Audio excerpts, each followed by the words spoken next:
대화창에 써있네. 대호. 맞습니다. 그분입니다. 예. 자, 바로 한번 만나보도록 하죠. 김대호 교수님 나오셨습니다. 어서 오세요. 안녕하세요. 네, 안녕하세요. 지난 시간에 좀 어떠셨어요? 방송 끝나고 나니까 느낌이 어떠셨어요?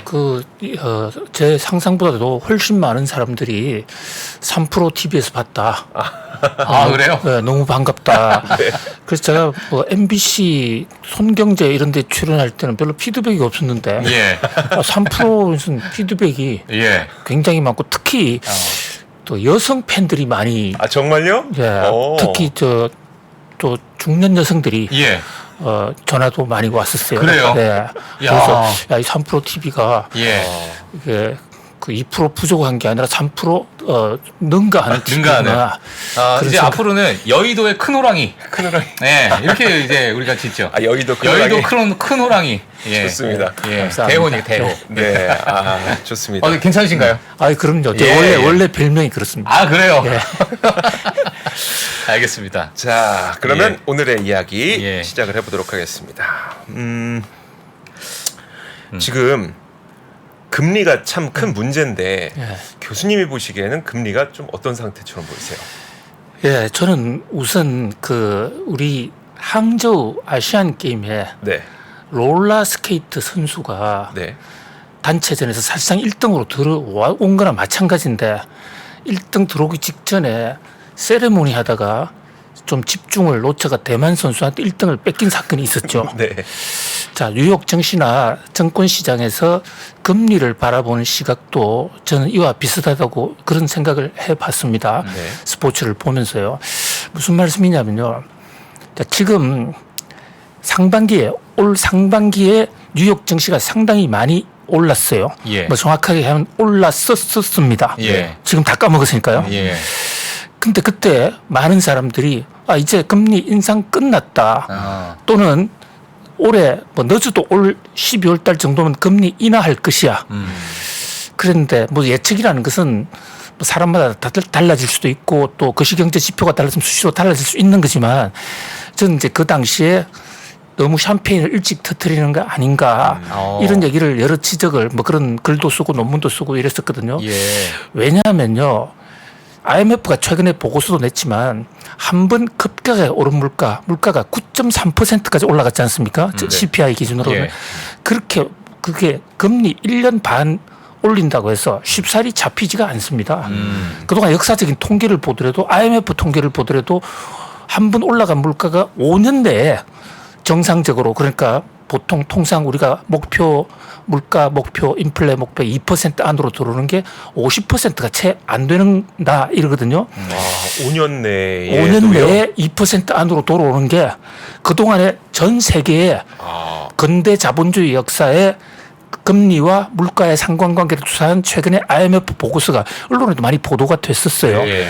이제 그 연구 보고서가 나왔는데 물론 그렇게 될 수도 있지만 50% 채 안 되더라. 그러니까 시간이 5년 정도 걸리더라. 너무 성급하게 하지 말라. 그다음에 폴 볼크라는 그 유명한 금리를 급격하게 올렸던 그 양반은 주말에 하루에 5%포인트씩 올렸습니다. 하루에. 그때가 1980년대. 예. 네. 그래서 그 당시 금리가 폴 볼크 금리가 기준금리가 21%까지 올라갔었어요. 네. 지금 겨우 5.5%잖아요. 네. 좀 겨우 5.5%라고 그러니까 좀 금리 때문에 짜증 나시는 분들은 저 말 듣고 더 짜증이 나시겠지만 예. 그 엄연한 현실이란 말이죠. 네. 5.5%죠. 물가 9.3%를 잡으려면 5.5%까지 잡아도 나머지 그 여분이 금리 차이가 많은 흔히 중립금리 이론에 따르면 그거 플러스 성장률까지 금리를 더 올려야 바로 잡을 수 있는 것이거든요. 예. 그렇기 때문에 시장의 기대가 너무 컸다. 자, 그 다음에 물가가 지금 지난 한 2달 전에 좀 내려간 상당히 상승률이 좀 둔화된 적이 있었어요.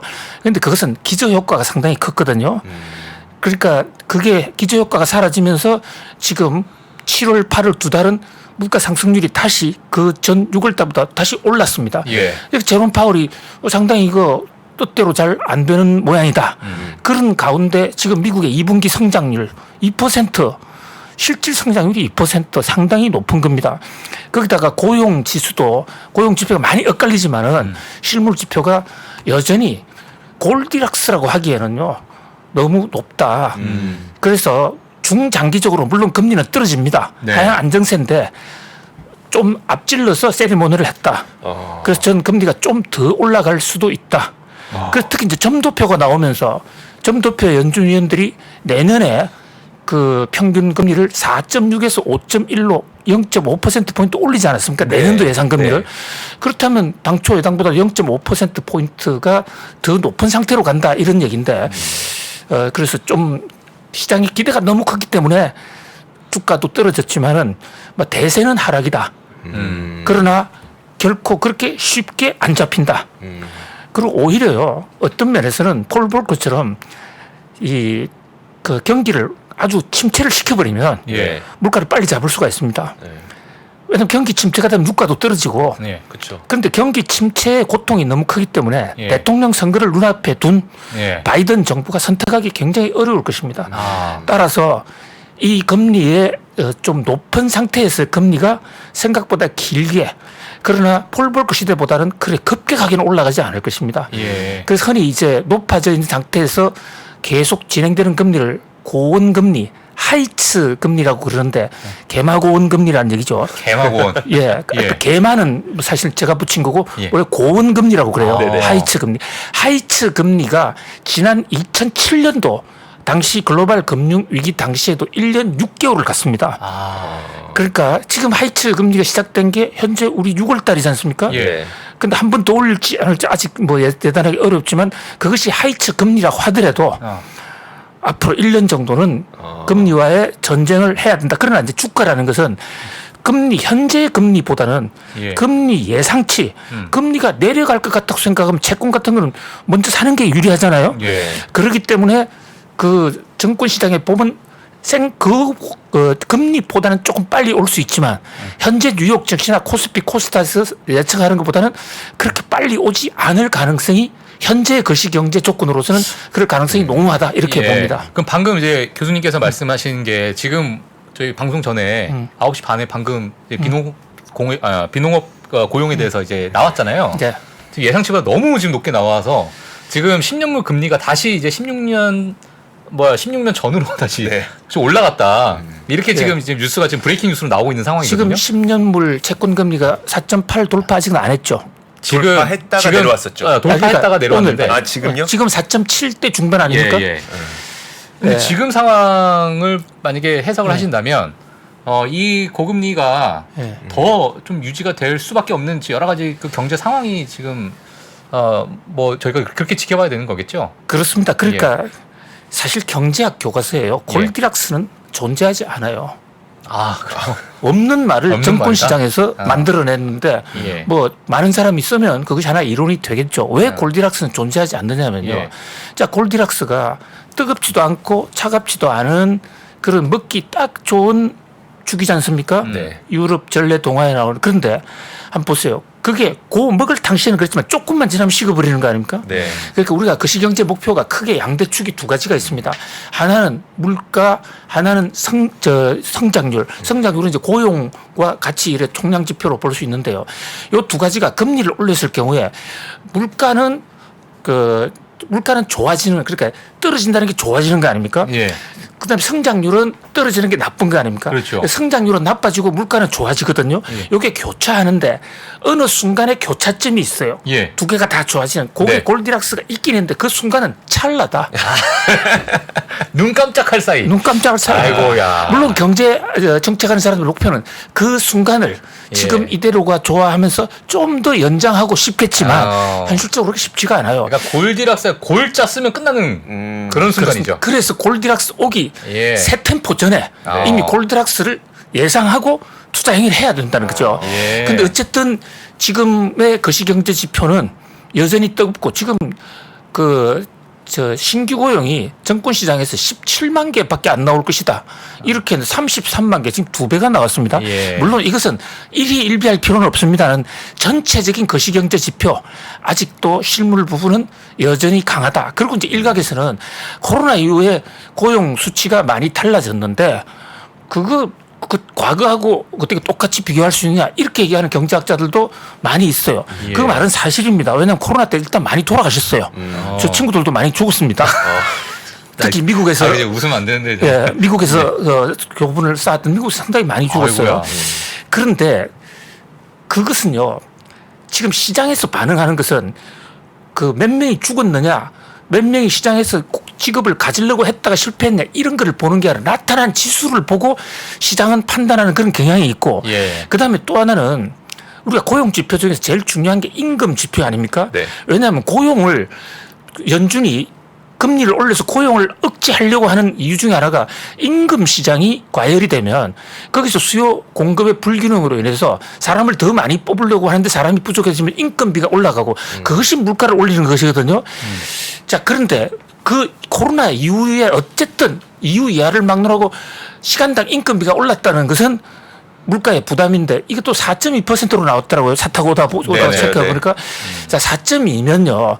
지금 물가가 얼마입니까? 지금 소비자 물가 3%대 지금 중반으로 떨어져 있지 않습니까? 네네. CPI, PC. 네. 그러면 임금은 소비자 물가보다 더 높은 겁니다. 그러니까 임금이 소비자 물가와 같은 수준 또는 그 이하로 떨어져 줘야 미래에 물가가 안정된다는 제롬 파월 이 의장님이 확신을 가질 수가 있는데 예. 그게 여전히 4.2보다 높다? 소비자 물가보다 높은 4.2다? 그것은 뭐 별로 그렇게 좋은 소식은 아니다. 이렇게 네. 봅니다. 아까 교수님 왜 그러면 4.8 지금 보니까 4.84까지 올라갔어요. 계속 올라가고 있어요. 그러니까요. 지금 10년물 금리가 며칠 전에 4.8을 찍었다가 네. 그 이틀 전에는 4.701 뭐 이렇게까지 떨어졌거든요. 지금 4.8까지 올라갔다는 굉장히 많이 올라간거든요. 예. 그러니까 적어도 고용 지표를 보고 시장은 실망했다. 그리고 생각보다도 고용 지표가 과열된 것으로 나온다. 그 자, 얘기는 금리를 더 올릴 가능성이 높다 이렇게 보는 거 예. 아니겠습니까? 자, 그러면 좀 궁금한 게 지금 시장에서 고용 지표가 나오는 거에 대해서 되게 민감하게 반응을 하잖아요. 네. 예. 그렇다면 앞으로도 우리가 경제 지표를 볼 때 고용 지표를 중심으로 좀 보는 게 좋다. 이렇게 좀 보고 계시나요? 어떻게 보시나요? 그렇습니다. 그렇게 필립스 곡선이라는 거 뭐 잘 아시지 않습니까? 그 유명한 그러니까 이 한국은행의 설립 목적을 보면요. 또 연준의 설립 뭐 한국은행 제법 1조에 보면 한국은행은 물가 안정을 기한다. 이렇게 원래 물가 안정만이 목표였습니다. 예. 그런데 이제 한 줄을 더 넣어가지고 미국이나 한국이나 고용도 같이 본다. 그 얘기는 무슨 얘기냐면 중앙은행이 보는 지표는 여러 가지가 있지만 예, 그렇죠. 딱 두 가지만 뽑으라면 결국은 물가와 물가 고용. 고용입니다. 근데 아. 물가도 종류가 많지 않습니까? 예. 한국은행이 물가를 잡기 위해서 금리를 올리는데 그런데 이게 두 가지에서 고용을 보는 이유가 너무 강력하게 죄면 사실 저보고 연준 의장을 하면 전 당장에 물가 잡을 수 있다고 생각합니다. 어떻게요? 좀 자화자찬 같은 얘기지만 예. 당장에 저는 금리를 한 30%까지 올려버릴 겁니다. 야, 역시 기준금리를. 역시 큰 호랑이. 예. 예. 그런데 큰 호랑이십니다. 물가만 보면 그렇게 할 수 있는데 예, 예. 그러다가 경기 침체 오면 옆에서 죽어나가는데 그렇죠. 그래서 1929년도 같은 공황이 올 수도 있으니까 예. 걱정이 되는데 과거의 중앙은행은 이 고용 문제 신경 안 썼더랬어요. 예. 한국은행도 법질주의 종래 물가 안정을 위해서 한국은행을 설립한다 이래 돼 있었단 말이죠. 그런데 이제는 조화를 시키자. 그게 필립스 곡선 이론이 나오면서 요 두 가지가 조화가 된다. 그래서 고용을 망하지 않는 범위 내에서 물가를 안정시키자. 이러니까 고용을 봐야 되고 또 하나는 고용 시장이 타이트해지면요. 국제 유가 같은 것은 우리가 컨트롤할 수가 없어요. 맞아요. 그런데 인건비는 한국은행의 통화량으로 조절할 수가 있고 또 고용 시장이 빡빡하게 돌아가서 일자리 찾기가 어렵게 되면 임금이 낮아집니다. 네. 적어도 상승률이 둔화될 수 있다고요. 그런데 지금 우리나라는 좀 둔화가 돼 있어요. 그런데 미국은 실질 임금도 물가가 3%인데 임금 상승률은 4% 넘었다면 실질 임금이 물가보다 높다는 거 아닙니까? 예. 이것은 아직도 금리를 더 올릴 수밖에 없는 상황으로 몰려간다. 이렇게 볼 수 있죠. 예. 다만 바이든이 선거를 눈앞에 두고 있기 때문에 굉장히 조심할 겁니다. 그래서 골디락스를 맞추려고 노력을 많이 할 거예요. 그런데 일시적으로는 오지만 골디락스 맞추려고 하면 어떤 문제가 오냐면요. 예. 지리한 높아져 있는 상태에서 금리가 오래 가게 됩니다. 폴 벌크식으로 예. 아니면 크로나이식으로 한 번에 확 금리를 올려가지고 경기 침체 오면 그래도 주가는 올라갑니다 오히려. 그런데 선거를 눈앞에 둔 대통령은 실업자 감당을 못해요. 그렇기 때문에 지리하게 높은 금리가 좀 더 그 예상보다 길어질 수가 있다.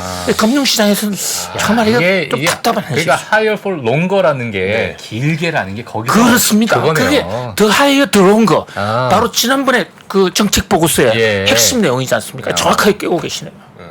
예, 제가 깬 건 아니고 하루 의장이 그렇게 말씀하셔가지고 예, 알겠습니다. 그렇군요. 예, 지금 여쭤볼 게 참 상당히 지금 질문지가 많은데 네네. 내가 여기에 지금 그러면 이제 다음 질문을 좀 넘어갈게요. 그러시죠. 네. 아니 지난 이제 방송 때 나오셔가지고 애플에 대해서 우리가 좀 얘기를 잠깐 좀 했던 것 같은데 애플 이제 15 출시가 있지만은 매출 성장에 대한 둔화가 좀 있다. 이런 얘기가 좀 있고요. 그리고 이제 팀쿡이 이번 2년 만에 또 이제 자사주 매각을 좀 한 일이 있는데 우리가 이런 부분에 있어서 애플뿐만 아니라 이 애플에 대한 메시지 그리고 전체적으로 미국의 어떤 빅테크에 대한 어떤 흐름 이런 것들을 어떻게 좀 보고 계세요? 우선 팀쿡이란 분의 행위는 상당히 투자자들 특히 주주들에게 배신 행위라고 할 수가 있죠. 아이폰 15를 발표하자마자 주식을 팔았어요. 우리 돈으로 무려 500억 이상을 팔았는데 물론 큰 돈은 아닙니다만은 아시는 대로 팀쿡은 좀 그 가정 혼인 관계가 좀 복잡하잖아요. 그렇죠. 팀쿡 동성애자. 그러니까 커밍아웃, 동성애를 하다 보니까 자기 친자식이 없어요. 동성애에서 친자식을 낳는 그런 재주는 없잖아요. 예. 그렇죠. 예. 그런 재주는 없죠. 예. 그래서 이제 팀쿡이 여러 번 자기가 가지고 있는 모든 재산, 특히 주식은 전부 사회에 환원하겠다라고 얘기한 게 한 7, 8년 됐을 거예요. 국내 언론에도 크게 보도가 되고 사심 없는 팀쿡이다. 역시 자식이 없으니까 CEO 맡기니까 재산 맡기는 것도 든든하다. 이런 얘기가 나왔거든요. 근데 갑자기 500억 원어치를 판다? 자식도 없고 거기다가 자기가 다 사회에 환원해야 된다는데 굳이 돈으로 바꾸어야 될 필요가 있을까? 자, 그런 생각에다가 아이폰 15가 나온 상태인데 자, 아이폰이 현재 지금 별로 혁신이 없었다. 이런 평가 우리 지난번에도 그런 얘기 좀 하지 않았습니까? 그런데 지금 또 초기에 발열 열이 또 뜨겁게 과열이 되는 해서 벌써 조정용 업데이터 소프트웨어까지 나오고 좀 말이 많습니다. 그리고 기본적으로 지금 휴대폰 보유자들이 거의 포화 상태예요. 포화 상태이기 때문에 혁신적인 기술이 나오면 사람 다 바꾸겠지만 그렇죠. 그러지 않으면 경기도 나쁜데 굳이 바꿔야 될 이유가 별로 없잖아요. 그런 면에서 혁신도 없고 하니까 아마 팀쿡이 스스로 잘 안 될 거야라고 판단하지 않았겠느냐. 그래서 현찰로 두고 있는 주식 팔아서 현찰로 두고 있는 게 주가 떨어질 때 그게 제일 좋은 투자 전략 아닙니까? 자기가 스스로 공매도 치기는 좀 그럴 거고요. 아니면 또 다른 데 쓸 돈도 있고 그것은 본인의 개인 사유고 공시된 것에서는 그냥 500억 정도 팔았다만 나오니까 이 CEO가 회사 사정을 제일 잘 아는데 제일 잘 아는 CEO가 커피 쓸 돈도 없는데 팔았다? 그 스스로도 적어도 단기적으로는 애플 상황을 좋지 않게 본다 이렇게 볼 수가 있는데 공교롭게도 애널리스트들 나온 각종 보고서를 보면 지금 애플 뉴욕 증시의 대장주 애플이 주가가 좀 밸류에이션이 높다 과대평가됐다 해서 그런 경고 메시지가 많이 나오지 않았습니까? 그런 시점과 이게 일맥상통하고 그리고 사실은 지금 금리가 올랐을 때는 IT 종목들은 떨어져야 그게 정상이에요. 그렇죠. 왜냐하면 IT 종목은 돈을 많이 조달에다가 혁신을 위해서 실험을 많이 해야 되는데 금리가 높으면 자금 조달. 자금 조달 할 수는 있어도 부담이 크거든요. 그렇죠. 그래서 좀 떨어지고 있었는데 느닷없이 AI가 나타났단 말입니다.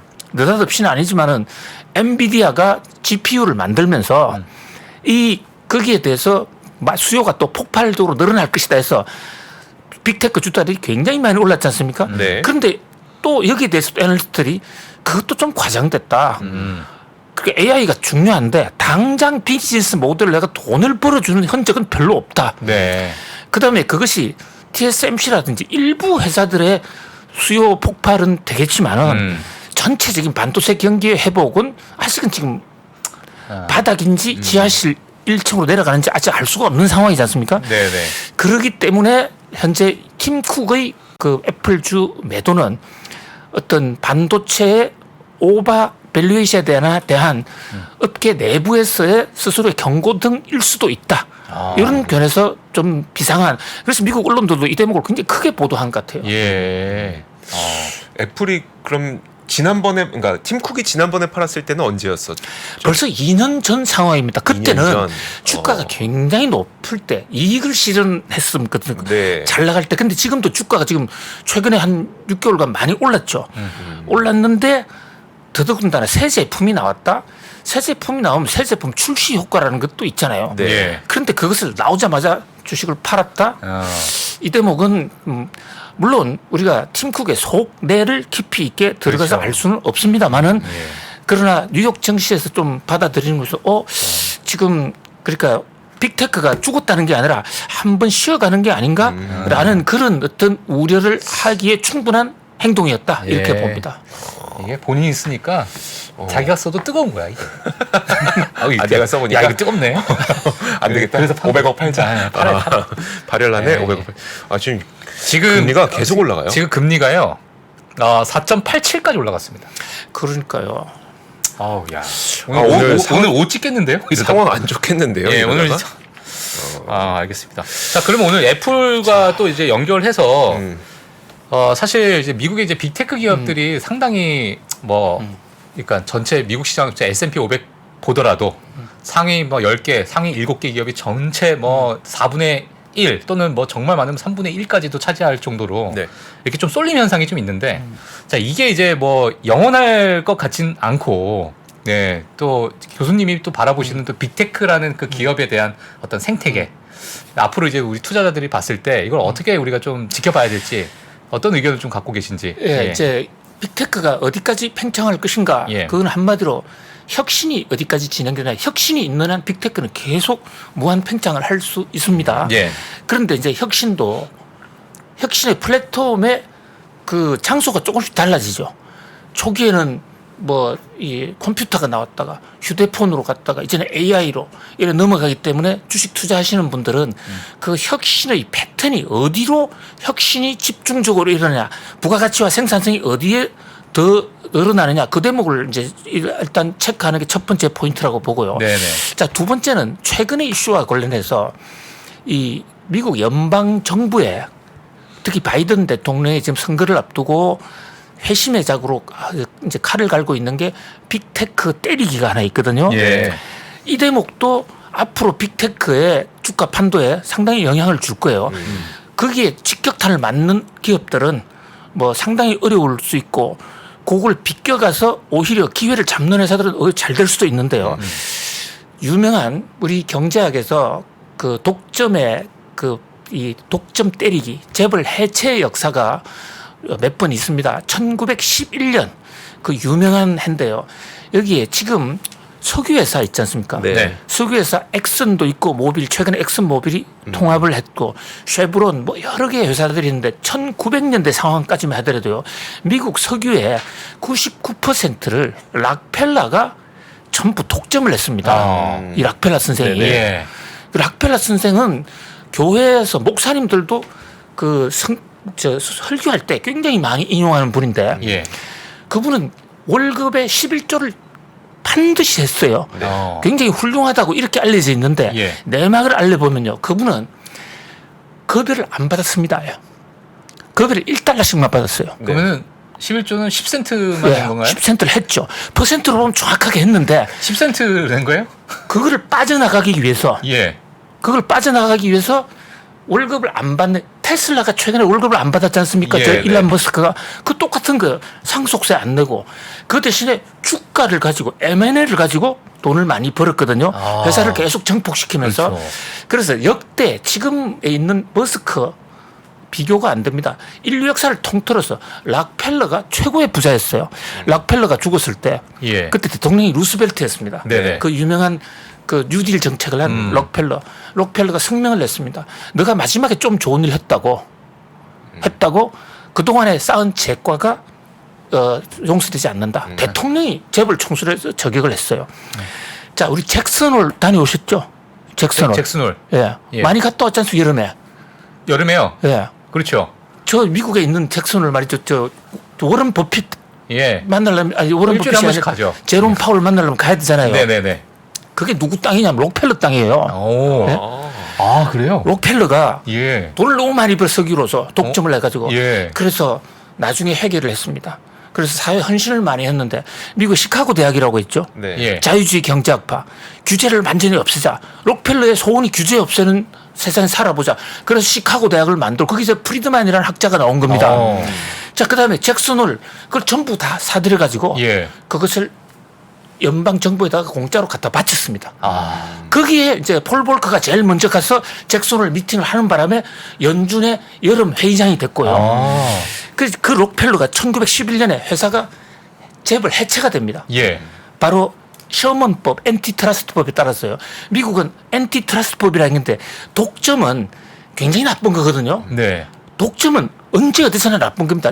그 자유주의를 신봉했던 아담 스미스도 독점은 타파해야 된다고 여러 번 예. 주장을 했어요. 왜냐하면 독점이 되면 자기 혼자 다 하면 그렇죠. 그건 가격이고 뭐고 마음대로 예. 조정할 수 있는데 자, IT 기업들이 성장을 하다가 마치 스탠다드 오일이라는 석유 기업 지금 엑선의 모태처럼요. 지금 너무 독점이 심한 거예요. 자, 지금 검색 우리 검색하면 어디 들어갑니까? 구글. 구글이 전 세계인이 예. 전 세계가 지금 구글 제국으로 완전히 독점하에 노예가 돼 있어요. 예. 한국으로 들어간다? 네이버의 노예입니다. 그러니까 뭐 선거도 조작하고 드루킹도 나타나고 뭐 별의별 게 나타나는 거예요. 그러니까요. 네이버가 조작했다는 게 아니라 네, 네. 드루킹이 조작한 거 아닙니까? 네네. 그게 숙주가 돼 있는 거죠. 네. 심지어 중국 축구원도 지금 다음을 통해서 말이죠. 예. 들어오고 있는 그것도 독점이 되니까 그렇거든요. 미국은 이미 독점을 깨부수기 위해서 바이든 대통령이 공약도 했고 지금 FTC라고 하는 네. 미국 공정거래위원회 위원장이 리사 칸이라는 여자가 있어요. 리사 칸. 예. 나이가 33밖에 안 됩니다. 오. 애네, 애기야. 예, 예일대학 그 예. 박사인데요. 아, 예일대 박사면은 형님이시네. 그 양반이 예일 그 여자가 아, 야, 누님이시네. 예, 그 여자가 예. 박사학위 논문이 아마존의 그 재벌 독점 예. 실태와 해체 방안이에요. 그것을 바이든 대통령이 픽업을 내가 했는데 자 지금 구글이 지금 FTC로부터 기소가 돼서 재판을 받고 있습니다. 언론에서는 FTC가 제소했다고 그러는데 예. 그거 번역을 잘못하고 있는 겁니다. 예? 뭐라고 해야 돼요? 제소하지 않았어요. 그러니까 제소라는 것은 민간이 민사재판을 할 때 제소한 거고 검찰이 사람을 잡아넣으면 그것도 로우수트 하는 건데 네. 우리말로는 그걸 기소한다고 그래요. 아, 공권력이 그렇죠. 잡아넣는 건 기소입니다. 네. FTC가 잡아넣은 것은 기소한 거예요. 구글을 기소했는데 그게 이제 마이크로소프트의 그 나델라가 나타났어요. 네. 국회 청문회까지 나타나서 구글 독점 맞다. 음. 제대로 혼 좀 나야 돼. 네. 자, 사실 이게 싸움이 구글과 마이크로소프트 싸움이란 말입니다. 예. 빙 때문에 그런 거죠? 그렇습니다. 빙이 완전히 죽었거든요. 아. AI로 갔을 때 AI도 첫 번째 비즈니스 모델이 될 게 검색 엔진 쪽입니다. 네. 검색을 말로 해주고 과학적으로 해주는 거에 불과한 거예요.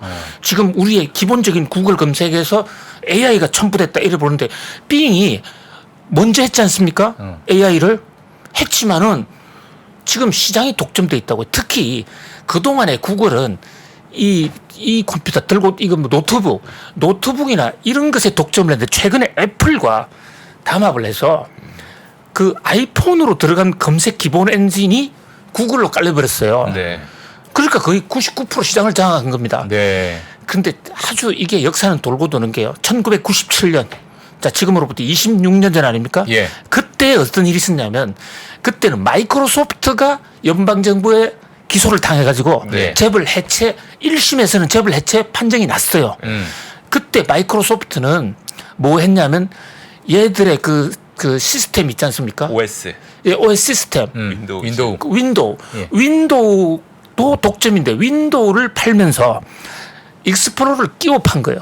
그렇죠. 그렇죠. 다른 건 안 끼워줬습니다. 아, 맞아요. 왜 구글이 크롬도 만들어야 되고 해야 되는데 예. 그때 그때 검색 시장은 그러니까 검색이 아니라 익스플로러로 저 브라우저 접근하는 시장은 MS가 다 먹었다고요. 맞아요. 그것을 연방 정부의 기소로서 재벌 해체는 안 됐지만 그게 해결이 됐고 그래서 저기 누굽니까 저 스티브 잡스는 회사를 떠난 겁니다. 그걸 할 일이 없고 이러니까 저 외도하고 본부인 버리고 돌아다니다가 본부인한테 쫓겨나지 않았습니까? 이제 스토리가 그래 된 거란 말이죠. 예. 아, 재밌는 스토리네요. 27년 전에 구글한테 한 방 맞고 예. 재벌 분리가 돼버렸어요. 이제 검색 엔진 가지고 리사 칸이 주도한 거지만 예. 거기에 많은 자료를 제공해주고 있는 쪽은 마이크로소프트입니다. 자, 그런데 이게 그렇구만. 애플과도 연관이 돼 있어요. 예. 애플이 구글과 지금 협약을 맺고 자기들이 검색 엔진 잘 돌리고 있다고요. 예. 근데 마이크로소프트가 들어오면 어. 그래서 이게 하나의 빅테크 삼국지. 네. 앞으로도 이런 기소건이 많이 나올 텐데요. 예. 기소가 되더라도 미국의 법원의 특성상 정부가 잡아넣는다고 법원이 반드시 그런 대로 해주는 것은 아닙니다. 그런데 잡아넣을 때는 그 회사로 그 조치로 해서 피해받는 기업 주가는 좀 떨어질 것이고 네. 또 연방법원에서 반대 판결을 하면 또 올라갈 것이고 희비상국선이 아직 굉장히 많을 수가 있는데 제가 드리고자 하는 말씀은 바로 독점 금지법, 엔티트러스트와 관련된 이슈가 앞으로 빅테크의 현안이 굉장히 많이 나올 것이고 아, 앞으로요? 그 내용을 잘 꿰면 예. 어느 회사가 흥하고 어느 회사가 망할 것이다. 이것을 예측할 수 있는데 이것은 사실은 한 학기 정도를 강의해야 되는 거예요. 아이고야. 지금 이 짧은 기간에 다 예. 하기가 굉장히 어렵습니다. 뭐 학교 다시 다녀볼까요, 그러면? 아, 그럴까요? 예. 아, 저기 여기는 학비가 어느 정도 됩니까? 뭐 일반 우리나라 대학 똑같습니다. 아, 예. 그래요? 샤프 먼저 사고 일단. 예. 물가도 높아졌는데 또 학비까지 아이고, 들어가야 되네요. 알겠습니다. 자, 이것도 한번 여쭤볼게요. 이게 자동차 파업. 예. 지금 자동차 파업이 사실 그 해고 수순까지 갔어요. 예. 해고까지 됐어요, 지금. 예. 그렇죠. 어디로 향하는 겁니까, 지금? 예. 해고하니까 굉장히 심각하게 보이죠. 네. 그 이 미국 노동법과 한국 노동법이 근본적으로 다르기 때문에 오는 칼추로 시작이고요. 미국에서 해고는 미국 언론들 제대로 보도도 하지 않아요. 아, 그래요? 예, 왜냐하면 해고가 합법적인 회사에서 할 수 있는 방식이에요. 우리는 해고 함부로 못 하지 않습니까? 그런데 미국 노동법에는 일부 근로자들이 노동자들이 파업을 했어. 이게 생산 라인이 컨베이어 벨트 시스템으로 돌아가는 경우에 몇몇 사람들이 해고로 인해서 회사가 안 돌아갈 경우에는 남아있는 근로자들을 쫓아낼 수가 있어요. 맞아요. 예. 그러니까 완전히 쫓아낸 거 아니고요. 네. 그 파업이 끝날 때까지 쫓겨나는 겁니다. 그래서 쫓아내면 이 쫓겨난 사람들이 노조를 찾아가서 내 일자리 내라 해서 싸우게 됩니다. 그러니까 노조가 항복을 하는 하나의 압력 수단이기도 해요. 그런데 그게 이제 오랜 역사가 되다 보니까 미국 노조도 경험이 있지 않습니까? 그렇죠. 다 준비하고 있어요. 내성이 생겨서. 예, 그러니까 실탄을 준비하고 있는 거죠. 돈. 그래 잘려? 그래서 노조가 급여를 노조에 대신 줍니다. 가입해. 그러면 우리 돈 있어. 가입 안 해도 줍니다. 가입 안 해도 줘요? 예. 가입을 안 해도요. 왜냐하면 그 사람들이 데모 못하게 네. 잘려 있는 해고 기간 동안에 돈을 받아야 되니까 미국 자동차 노조가 국내 언론에 또 잘못된 보도가 있는데요. 전 이런 걸 보면 너무 답답합니다. 아유. 그래서 3프로 TV가 좀 잡아주세요. 예, 예. 왜냐하면 UAW를 자동차 노조로 왜 자꾸 번역을 하시는데 자동차 노조가 아니에요. 저기 거기에 그 A라는 글자가 예. 오토모빌도 있지만 에어로스페이스도 있고 에그리컬처도 있고 우리나라로 치면 한국 노총과 그 민노총이 있다면 1노조, 2노조 있다면 1노조가 뭐 미국의 그 AFL-CIO 네. 그게 1노조고 2노조가 UAW예요. 자동차 노조가 주력이긴 하지만 예. 모든 기계가 여기 다 들어가 있어요. 기계 노조예요 사실상. 그러니까 농업 기계, 예. 무슨 우주 항공 기계, 예. 뭐 별의별 기계. 그러니까 기계가 우리나라로 금속 노조하고 비슷해요. 역사가 상당히 오래됐고 그동안에 승리를 많이 했습니다. 네네. 그러니까 바이든 대통령이 쫓아가서 노조 계속해. 그 시위하는 거 못 보셨어요? 봤어요. 저 그 보고 놀랐어요. 그게 미국이라고요. 우리나라 같으면 대통령이 기업들 총수들 한 번 불러가지고 눈만 한 번 이래 꼬리를 올려도 해결이 되는데 미국은 안 되거든요. 네? 자, 그런데 이게 굉장히 주목해야 되는 게요. 예. 자동차 노조가 터지니까 한국의 일부 그 전문가들이 언론에 나와서 말하기를 우리 현대차가 어부지리를 얻을 거야. 테슬라가 어부지리를 얻고 있다. 맞아요. 한심한 얘기입니다. 그런 한심한 사람들. 어떤 측면에서요? 자, 네. 큰 글을 봐야 되는 거예요. 네. 왜냐하면 제가 이 개별 노조, 포드의 또는 제너럴 모터스의 그 회사 노조가 들고 일어선 게 아니고 미국 제2의 전국 노조가 들고 일어선 겁니다. 그럼 노조가 왜 들고 일어섰느냐? 자, 이게 혼내와 닷대마이가 좀 다른데요. 일본말로 하면. 그러니까 겉으로 주장하는 것과 속마음이 다르다는 거죠. 왜냐하면 겉으로 주장하는 것은 노동법에 맞아야만 주장할 수 있는 거거든요. 네. 근데 속으로는 실제로 얘기하고 싶은 것은 노동법에서 보장이 되지 않으면 주장할 수 없잖아요. 한마디로 이번 노조는 미국의 전기차 전환에 대한 그렇죠. 미국 사회와 노조의 아주 거대한 저항인 거예요. 그래서 바이든 대통령과 트럼프 대통령도 붙을 수밖에 없는 숙명적인 고리를 갖고 있어요. 외나무 다리에서 만나는구나 이제. 트럼프가 트럼프는 전기차 가지 말자는 거예요. 예. 지금 자동차기도 많이 남았는데 그러니까요. 전기차 없애줄게 이랬어요. 자기가 당선되면 전기차 없애줄게. 예. 그 대신에 이번에 가서 뭐라고 그랬습니까? 디트로이트 가서 바이든이 착각하고 있다. 전기차 가면 오히려 근로자들 줄인다. 근로자 죽인다. 그리고 미국 자동차가 안 되는 것은 근본적으로 한국과 일본 때문이다. 한국과 일본에 들어오는 자동차 막아야 된다. 그래서 한미 FTA 이거 철폐하겠다 하지 않았습니까? 자기 대통령 할 때도 한미 FTA 몇 번 철폐하겠다고 그러는데 우리가 막았죠. 다른 거로 해줘서 막았는데 예. 재선이 됐다면 저는 막혔을 가능성이 높습니다. 그리고 한미 FTA라는 것은 자동차 관세, 무관세로 자동차가 혜택이 제일 크고 미국은 농업이 혜택이 제일 큰 거예요. 예. 근데 농업은요, 농업이 있는 지역이 제가 미주리 대학 졸업생이에요, 미국에. 그래요? 농업 지역에. 예. 농업 지역은 대부분 이미 공화당 텃밭입니다. 그렇죠. 캘리포니아만 빼고는요. 예. 캘리포니아는 그 난민들, 이민자들이 많아서 그렇고요. 네네네. 그러니까 거기는 스윙보트가 아니라는 거죠. 이 스윙보트 디트로이트의 민심을 받으려면 자동차 수입을 막아야 되고 아니면 미국 자동차를 잘 팔아야 돼요. 미국은요, 자동차의 나라면 자동차 없으면 길거리 다니지도 못해요. 그렇죠. 맞아요. 집 하나에 3대, 4대가 기본이란 말이죠. 예. 식구수마다 자동차가 있어요. 예. 그런 면에서 자동차에 그런 이 굉장히 운명을 건다라고도 할 수 있는데 바이든 대통령은 전기차로 가겠다 했지 않습니까? 전기차로 해서 갔는데 산업체는 간신히 설득을 해가지고 전기차 이제 포드도 제너럴 포드 전기차 공장 세워요. 그런데 이게 전기차가 노동을 별로 유발하지 않네요. 그렇죠. 엔진 같은 거는 일반 자동차는 들어가는 부속 종류가 굉장히 많아요. 그렇죠. 근데 전기차는 몇 개안 비교적 되죠. 심플해요. 심플하고. 그리고 가격은 오히려 더 비싸고요. 물론 앞으로 혁신되면 떨어질 수 있겠지만 노조 입장에서는 사람이 별로 필요가 없네요. 반대하는 겁니다. 근데 업종 전환을 반대할 수는 없는 거거든요. 그렇죠. 속내로는 전기차 반대. 그렇죠. 겉으로는 자 지난해 CEO들 급여 35% 인상됐으니까 우리 36% 달라. 이것은요 급여 좀 준다고 해서 하루 이틀에 해결될 문제가 아니라는 겁니다. 그래서 이를테면 전기차 회사에 대한 전기차로 전환하는 데에 대한 그 회사의 내연차 직원의 고용 이전 이것은 요구 조건에는 안 나왔지만 그런 것들이 다 보장이 돼야 타결될 문제란 말이에요. 자, 그다음에 테슬라가 일방적으로 유리하나? 그렇지 않습니다. 지금 UAW 공작 명령 7호인가에 보면 테슬라의 노조를 만들어라. 근데 이번에 전기차 노조 전환하는 문제에 대해서 만약에 디트로이트가 승리하게 되면 테슬라에 들어가 있는 노조 조합원들이 우리 UAW 가입하는 게 유리하겠네?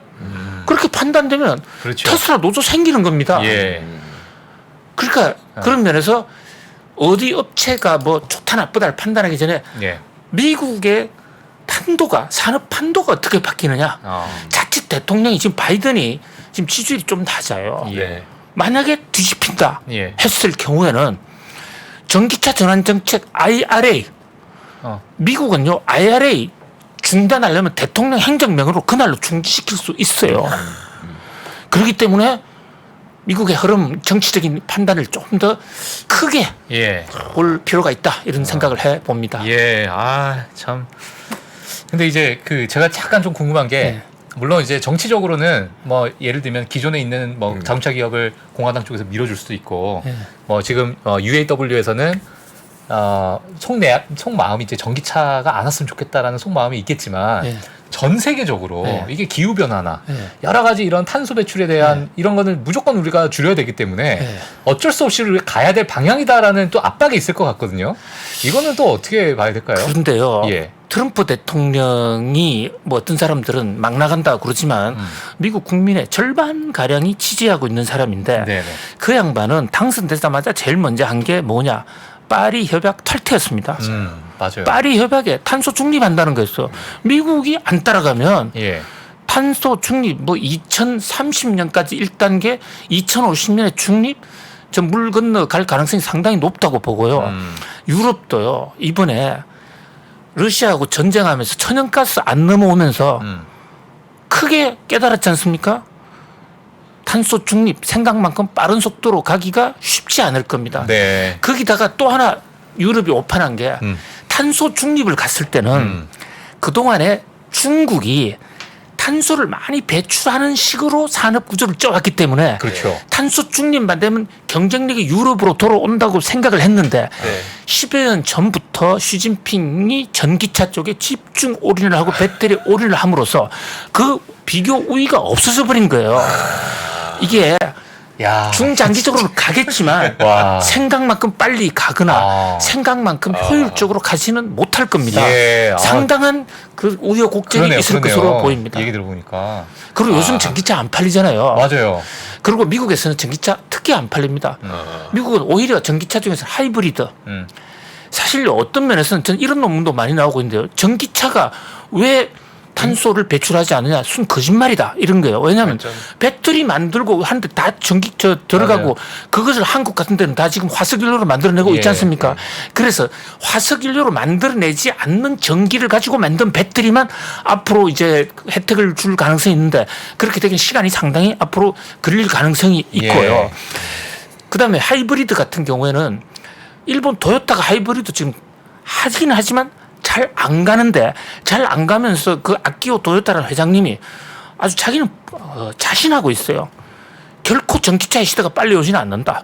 하이브리드가 훨씬 더 많이 팔릴 것이다. 왜냐하면 전체적인 에너지 소모량은 하이브리드가 적습니다. 예. 근데 이제 하이브리드는 뭐 저 중간에도 에너지를 방출하지만 그러나 전기차에 들어가는 배터리도 어디선가 화석연료로 만든다는 걸 생각했을 때는 예. 하이브리드가 훨씬 더 경제성이 찬 거예요. 네네. 뭐 그런 여러 가지 변수들이 많고 특히 트럼프가 된다면 이것은 경제 정책적으로 그 양반 비즈니스맨이잖아요. 예. 미국은 석유가 많은 나라입니다. 지금 셰일가스 매장량도 세계 1위예요. 예. 그렇게 쉽게 이 탄소를 포기하겠느냐? 예. 그런 면에서 여러 가지 복합적으로 생각할 필요가 있다. 예. 이렇게 봅니다. 알겠습니다. 아, 강의. 수업을 들어야겠죠. 강의입니다. 네. 예, 이거 한번 오늘 진짜 제가 그 교무과에다가 연락을 해서 예. 언제 개강? 이미 개강했구나. 개강했고. 다음 학기 그렇죠. 한번 제가 한번 일단, 들어보도록 하겠습니다. 몰래 들어가서 청강해야 되겠습니다. 청강부터. 딱 티 나요. 우리 들어가면 티 나요. 어떻게 오셨냐고 그렇죠. 아저씨. 자, 세안대학교 경제학과 김대호 교수님과 함께 이야기 나눠봤습니다. 고맙습니다. 네, 감사합니다. 감사합니다. 네. 외환위기 오는 거 아니에요? 금융위기 오는 거 아니에요? 이런 질문들을 좀 굉장히 많이 받았었습니다. 탐욕이 되게 강했을 때 위험자산으로서의 극단적인 쏠림이 나타나고 공포감이 극에 달했을 때 안전자산으로서의 극단적인 쏠림이 나타나거든요. 과거의 일이 미래에 똑같이 일어난다 이건 아니지만 그때 당시에 위기 상황에서는 어떤 공통점들이 있었는지를 보면서 우리가 대비를 하는 방법도 고민해 볼 수 있고요. 과거를 제대로 이해하는 순간 위기의 실체가 드러납니다. 오건영의 현실 경제 이야기를 서점에서 만나보세요.